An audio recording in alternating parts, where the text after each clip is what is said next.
So with that, why don't we get started and let me give you a little update on Laemmle.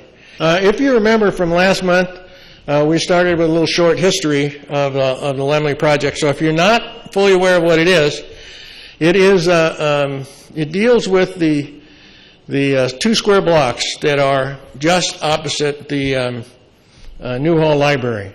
And those 2 square blocks were full of automotive businesses, and the powers to be wanted to see the automotive businesses leave. It gave automotive guys incentives to leave, and one very bright automotive entrepreneur took their money and they moved across the street. So with that, they tore those buildings down, and now you have 2 square blocks of nothing. And when the redevelopment agencies ended, they decided, well, we'll hide the 2 square blocks, we'll transfer them to the city, thinking that no one would notice, but the state noticed and then required them to transfer it back. And in that, the state agreed that they could, the city, that being they being the city, could put together a project which would then, of course, purchase the land and return that money to the state, because it was bought with redevelopment money.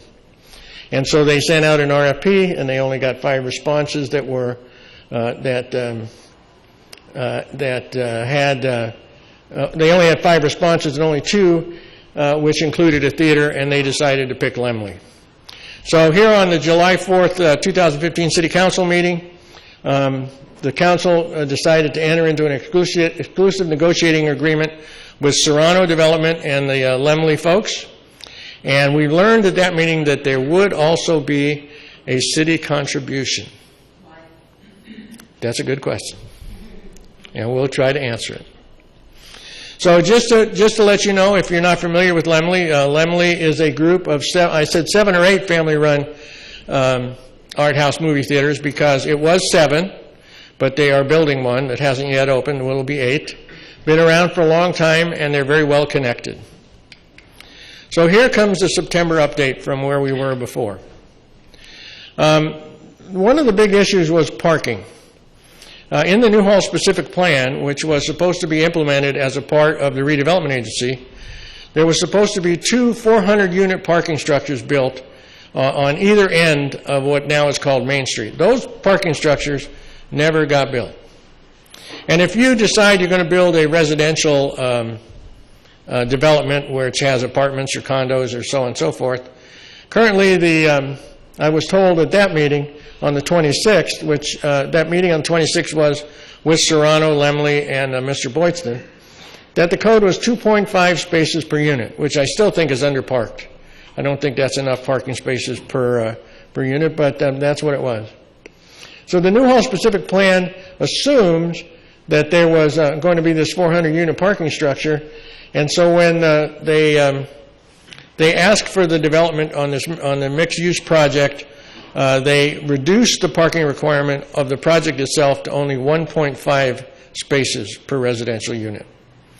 And as far as Laemmle, normally we would see 1 parking space per 2 seats, and Laemmle is proposing 1 parking space per 3 seats, based upon the fact that they're going to also be using this parking structure that the city is supposed to build. And in right now, downtown Newhall, I don't know if you realize it, but if you put in some kind of a retail outlet, you're not required to add any parking spaces, because they make the assumption you're going to be using these 400 parking spaces which don't exist. That's okay. Maybe your car doesn't exist. You can park somewhere. Anyway, they had a presentation to Aetna, not this month but last month, and pretty much got hammered on parking. Everybody was complaining about parking. There were people from downtown Newhall that were complaining that they didn't have enough places to park now. Residents from just on the other side of Main Street that didn't have enough parking. And so the developer said, you know what, I realize that, yeah, that's probably an issue that we need to take care of. So using a city code, if the theater had 500 to 600 seats, it would need 200 to 300 parking spaces alone. Maybe, I'm going to guess, an average of 275. And today, Tim Ben Boydston made a presentation to Aetna, And he came upon the number a little bit different, but almost the same number. Then the residential area is with 1.5 parking spaces underground is going to provide 69 parking spaces. They would need another 46 to satisfy just the code. And Timbin, that's why it says September 16, 2015, at this point gave us the number for retail or commercial, that if you built that somewhere else, you would have to provide 77 parking spaces, and in this case, you're providing none. So Serrano, I think, is trying to be a reasonable developer. They're looking to expand their residential parking a little bit, and they're also talking about revising the configuration of the existing 300-unit parking structure that the city is requiring them to build, and the city is paying them to build, paying them, not requiring them, paying them. And so they would go up for 369 parking spaces. And they also said, you know what, we're building an underground parking underneath our mixed-use building. Maybe it would be a good thing to do would be to just continue on, do the same thing under the existing parking structure, put one level underground, and have another 60 parking spaces there. So the parking decision is strictly up to the city because as a part of this development, the city is funding the parking structure. The city right now is committing to build a 300-space parking structure for this development.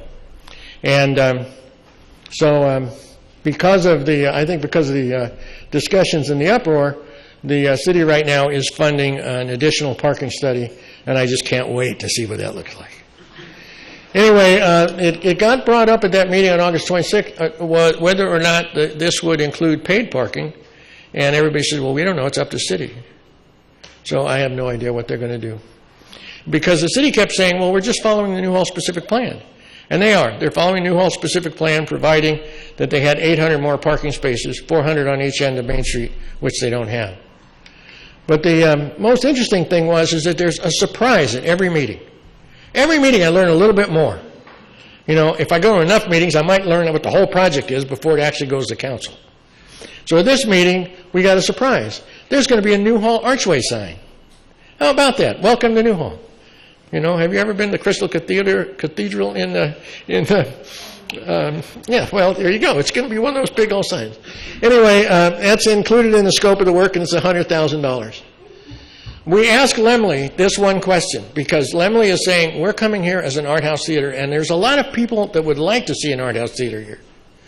So it's interesting. I said, what percentage of art house movies are you going to play? Because we looked at all their theaters, and their theaters have different mixes of how many art house movies they play. And they said, you know what, we're going to play 50% art house and 50% big name films.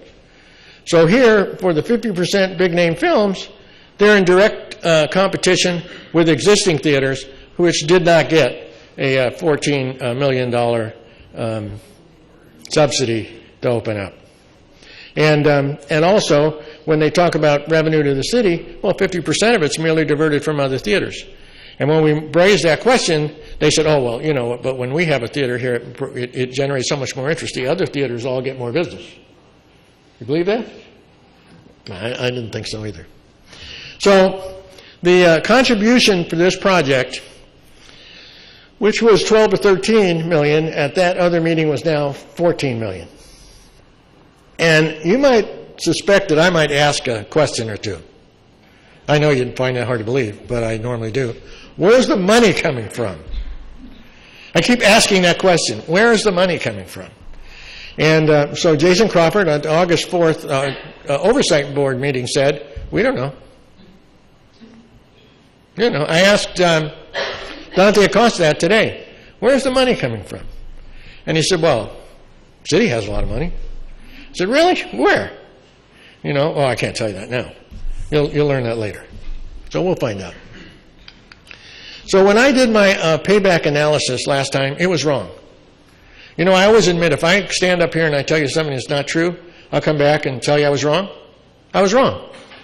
And the reason why I was wrong was because I made the bad assumption that Laemmle would get sales tax on everything that they sold. But that's not true. the theater tickets don't have sales tax applied.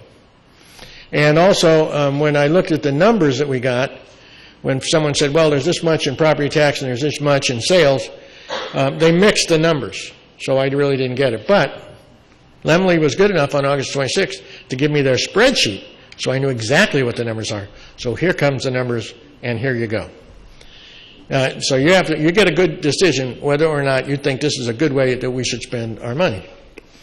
So from the Serrano spreadsheet and the city presentation, Laemmle would end up providing oh, and by the way, what I did here was I really wanted to give them a fair shot. So when they talked about their business, they started at their business plan today and worked it out 10 years. And so I took their 10-year numbers. I let them build at 10 years. So the Laemmle would provide $5,600 to the city in sales tax and $10,236 in property tax. The mixed-use restaurant, $75,000 to the city in sales tax and $23,000 in property tax. And according to the city now, this is going to revitalize Newhall. Everybody is going to be wealthy that works there, and it will create another $4 million worth of business, which would give the city another $40,000. So I said, okay, $14 million to get this here. How long would it take that to pay back? Well, let's make the, again, I said I took the 10-year maturity date. And so if you're going to pay back $14 million at $114,000 a year, they'll pay back in 122 years. There you go. Not bad, huh? Nice work if you can get it. And if I include the $40,000 estimate from the city, then it would break even in 90 years. So you can say, well, it's going to break even sometime between 90 and 122 years. There you go. That's providing they all stay in business for 90 to 122 years. And there's been discussion about another $250,000 a year subsidy to Laemmle to guarantee they stay in business. And I keep hearing this number, and I'm not sure whether it's part of the $14 million or it's a separate number, but I'll get back with you. But what I kept hearing from somebody said to me, well, you know, we can pay for this because we lent a bunch of money to the redevelopment agency from the city, from the general fund. And that's true. They lent that, and I was at the oversight board meeting just yesterday where they had the spreadsheet out in front of me, and it shows that they still owe the city, the redevelopment agency still owns the city, $13,500,000, of which they're paying back at the rate of $50,000 per 6 months. Now let me see. How long will that take? Let me see. That's $100,000 a year, $13.5 million. Isn't that 135 years? Yes, it is. I thought so. So it's exciting, but I don't see how they're going to use that money either. So my sense is that Laemmle has a fair amount of community support, but I tell you what, no matter who I talk to, even if they're the most ardent Laemmle supporter, when I tell them how much this is going to cost us, and I say, well, you really think that's the way we should spend our money? Their mouth drops open. I hear, oh my. I hear a lot of things, but everybody gets very quiet. And what about the reduced parking in Newhall? There's questions from the existing business owners. There are businesses going out of business there now, and this just should make the problem worse. And we need to know how the city is going to fix the parking problem. So what do I think? I think it's high time we stop funding Lorraine West personal projects at the expense of the rest of the city. Okay? I'm going to be really blunt. You know, there you go. It's just like the debates. I'll be really blunt. You know what? This is a situation of trying to make this property more valuable for when Lyons Avenue goes over the top of a railroad right through her 7 acres. I believe that businesses moving to Santa Clarita need to do so without a gift of public funds. We shouldn't be paying businesses to come out here. If they can't come out here and they're not a vibrant business, they're not going to stay in business. They shouldn't be here. And I don't think we should take another $14 million out of the general fund money, because that'll just postpone some of the other projects that we've been talking about for a very long time, one being the Canyon Country Community Center, one being the Saugus Library. It's just going to postpone other projects. And I think they should return the Main Street parking requirement to pre-redevelopment agency standards, because they don't have those 800 parking spaces that they based it on. So You decide, make your own opinion heard. Is this a good deal for Santa Clarita? Do you think this is what we want to spend our money on? And is the public benefit worth the cost? And then one of the reasons I put that up there is because if any of you listened to the first podcast that Stephen Daniels had where he interviewed me, and he asked me about it, he said, well, do you believe there's any situation where we should subsidize a private business? And I thought about it for a little bit, and I thought, well, you know, if it has a great public benefit, if you're talking about building another hospital out here on the east side, or you're talking about a transitional care unit, or something that definitely benefits the public, I would say yes. But if it's a theater or like a Field of Dreams, no. They should either be able to stand on their own, or we shouldn't have them. And I'm sure there's going to be more revelations to come because I get a new one every meeting I go to. Every meeting I go to, I get another revelation. And if you have any questions, I'll be happy to answer. Yes, sir. What would you suggest that they do with the land from the New Hall Library? Well, there's other projects that they could pursue.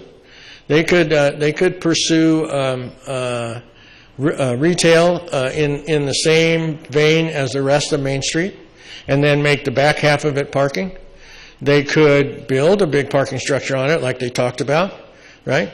I mean, if you put 300 or 400 parking spaces there, and you didn't have it taken up by a restaurant or a theater, it certainly would help the area to be parked. So there's a possibility of other projects, but I think that they all have to be discussed. Yes, sir. Do you have any idea what the other projects included that did not include the Laemmle Theater, so that the other 3 of the 5? I was told that there was another. The only thing I know about that was that I was told that there was another theater project that was turned down, and I think I need to get that stuff from put in a public records request, understand how they asked for it. Because we know from looking at the paper and other media that they've been talking to Laemmle for over 10 years. So it's kind of a surprise. They sent out an RFP, they evaluate everybody, and it just happens to be the person they've been talking to for 10 years. So I'll find out. We'll get that revelation done. Anybody else? Okay.